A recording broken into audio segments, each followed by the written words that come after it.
That's it. Hey! Yeah, Brian. Congratulations.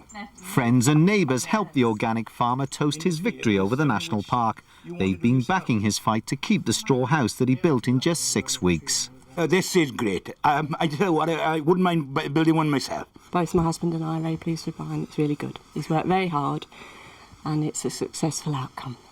It's not like a sore thumb or anything. It's tucked away here under the trees and away from a vision and whatever. I think they were quite happy that I should keep it. Although planning officers accepted that this unusual house could be made habitable to modern standards, they maintained that the size of the farming business here simply didn't justify building a new dwelling in the countryside. But a visit to the house, nestling in the heart of the Breconshire countryside, convinced many councillors it was environmentally friendly and deserved to stay. The house, set in 50 acres, is built of traditional materials, including straw, horsehair and lime. And Mr Stinchcomb believes his victory could point the way forward for new homes in sensitive country areas.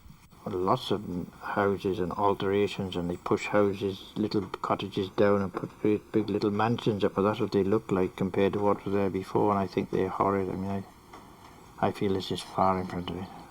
Now, with the threat of demolition finally lifted, the farmer plans to add the creature comforts of hot and cold running water and a bathroom, turning what began as an experimental straw house into a proper home.